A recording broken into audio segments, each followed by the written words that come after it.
Hello friends, দেবী কিচেনে আপনাদের সকলকে স্বাগত। আমি আজকে আপনাদেরকে দারুণ একটা রেসিপি তৈরি করে দেখাবো। আর শীতকালে তো এভাবে রান্না করলে তার মজাই থাকে অন্যরকম। তাহলে চলুন এই রেসিপিটা শুরু করা যাক। তো এখানে দেখতে পাচ্ছেন বাজার থেকে একটা মাছ নিয়েছি। তো এটা কি মাছ আমি আপনাদের দেখাচ্ছি। তো এই যে দেখুন, এখানে এটা কার্পো মাছ, একটা 1 কেজি ওজনের কার্পো মাছ। তো এই কার্পো মাছটাকে এখন ভালো করে আঁশ ছাড়িয়ে কেটে নেব। আমি আপনাদেরকে আঁশ ছাড়ানোটা দেখাচ্ছি না, একবারে কেটে নিয়ে চলে আসলাম। তো দেখতে পাচ্ছেন বন্ধুরা, একদমই তরতাজা, এর মধ্যে থেকে কিন্তু রক্ত বেরিয়েছে অনেক। তো এগুলোকে আমি এরকম করে পিস পিস করে কেটে নিয়েছি। এই পেটের মধ্যে কিন্তু অনেকগুলা ডিম হয়েছে, মানে তেলও হয়েছে। আর মাথাগুলিকে কেটে নিয়েছি।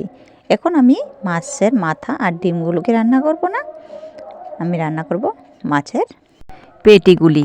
দেখুন, পেটিগুলোর মধ্যে আমি একটু লবণ, পরিমাণ মতো হলুদ গুঁড়ো আর একটু লঙ্কার গুঁড়ো দিয়ে ভালো করে মাছগুলোকে মেখে নিয়েছি। তো এইভাবে আপনারা মাছগুলোকে মাখিয়ে রাখবেন কিছুক্ষণ। তারপর চলে গেছি আমি কি দিয়ে রান্না করব। তো দেখুন, এখানে তরতাজা সিম বাজার থেকে নিয়ে এসেছে, আর সাথে নিয়েছি 4টে আলু। এখন এগুলোকে এক ঝুলোকেই কেটে নিয়ে আসলাম। তো দেখতে পাচ্ছেন আমি কাটাটাও দেখালাম না, এক ঝুলোকেই কেটে নেওয়া হয়ে গেছে। আলুগুলোকে এভাবে টুকরো টুকরো কেটে নিয়েছি, সিমগুলোকেও কেটে ভালো করে পরিষ্কার করে ধুয়ে নিয়েছি। তারপর চলে গেলাম গ্যাসেতে কড়াই বসিয়ে তার মধ্যে দিয়ে দিলাম তেল।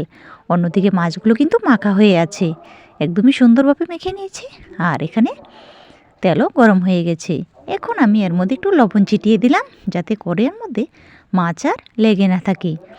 তারপর আমি এক এক করে মাছ এখানে দিয়ে দিচ্ছি।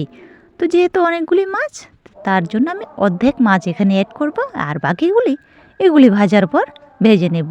বাস, আমার কড়াইতে এখানে 60 টুকরো মাছ অ্যাড হয়েছে, আর বাকিগুলো পরে দিয়ে দেব।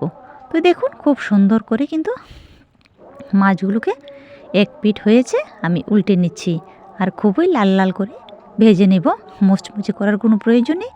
হালকা লাল হয়ে গেলে মাছগুলোকে নামিয়ে নেব। তো দেখুন বন্ধুরা, ঠিক এরকমভাবে, যেহেতু আমি সবজি দিয়ে রান্না করব, সেই জন্য মাছগুলোকে এরকম করে ভেজে নিলেই ভালো হয়। তো দেখুন, আমি নামিয়ে নিচ্ছি।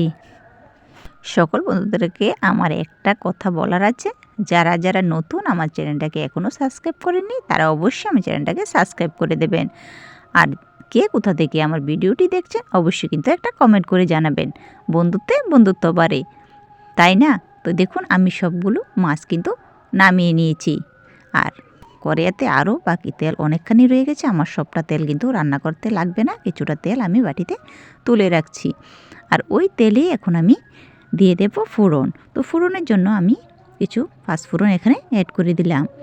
পাঁচফোড়নটা দিয়ে একটু ভালো করে মিশিয়ে নিচ্ছি। আর এখানে কিন্তু দারুণ একটা ফ্লেভার চলে আসবে। তখনই এর মধ্যে আমি দিয়ে দেব আদা আর কাঁচা লঙ্কা। এটাকে আমি আগে থেকে একটু বেটে রেখে দিয়েছিলাম। তো এটা দিয়ে দিলাম। এখন এটাকে ভালো করে ভেজে নিচ্ছি।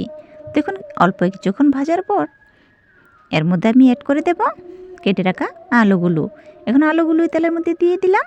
এখন আলুগুলোকে এর মধ্যে দিয়ে দেব একটু হলুদ গুঁড়ো আর লবণ। তো হলুদ গুঁড়ো আর লবণটা দিয়ে ভালো করে একটু ভেজে নেব। ভালো করে মিশিয়ে নেওয়ার পর আমি ঢাকনা দিয়ে রাখছি। দেখুন, আমি 1 মিনিট 2 মিনিটের মতো ঢাকনা দিয়ে বারবার করে উল্টে পাল্টে খুব সুন্দর করে ভেজে নিচ্ছি। তো দেখুন, খুব সুন্দর করে কিন্তু একটু কালারটা চলে এসেছে।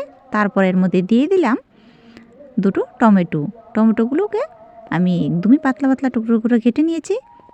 তো এগুলিকে দিয়ে টমেটোর সাথে একটু হালকা করে নেড়েচেড়ে নিলাম। তারপর আবারও একবার ঢাকনা দিয়ে রেখে দিচ্ছি।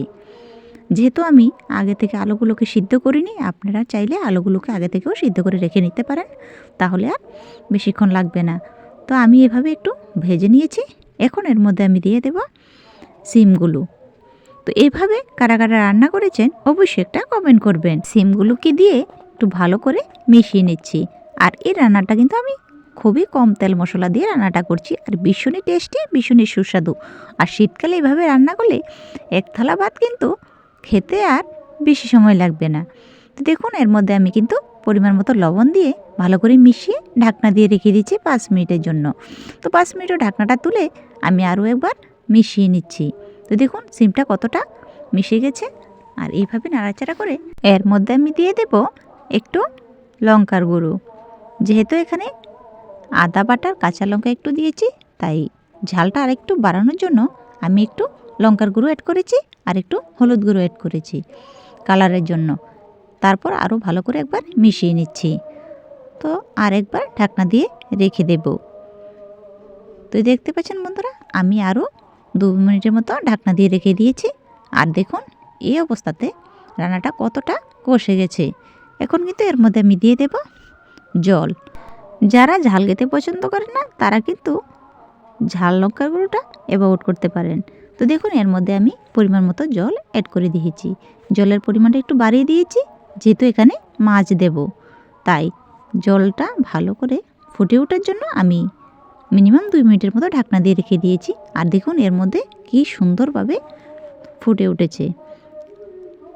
এই অবস্থাতে ভেজে রাখা মাছগুলোকে আমি দিয়ে দিলাম।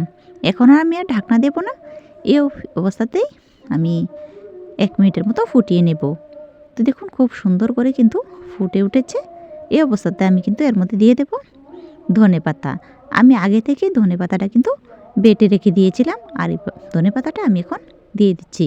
আর ধনেপাতাটা কিন্তু বাড়িয়ে দেবেন, কম দিলে খেতে ভালো লাগবে না। তাই সিমের মধ্যে কিন্তু যত বেশি ধনেপাতা দিবেন আর খেতে ততটাই দুর্দান্ত লাগে। তো বন্ধুরা, আমার রেসিপিটা আপনাদের কেমন লেগেছে কমেন্ট করতে কিন্তু একদমই ভুলবেন না। আপনাদের লাইক আর একটা কমেন্ট কিন্তু আমাকে ভিডিও বানাতে আরও আগ্রহ করে। তো দেখুন রান্না কমপ্লিট, আমি নামিয়ে নিচ্ছি। দেখুন তো বন্ধুরা রান্নাটা কেমন হয়েছে, কি সুন্দর না রান্নাটা হয়েছে। আপনারা অবশ্যই এভাবে রান্না করে খাবেন। শীত চলে যাওয়ার আগেই সিম দিয়ে এই রেসিপিটা ঝটফট বানিয়ে নিন। আর দেখুন তো আমি নামিয়ে নিয়েছি। যদি আপনাদের ভালো লাগে আপনারাও এভাবে করে নিতে পারেন। তাহলে বন্ধুরা আজকের জন্য এ পর্যন্ত হয়। দেখা হবে নেক্সট ভিডিওতে। সকলে ভালো থাকবেন, সুস্থ থাকবেন। ধন্যবাদ।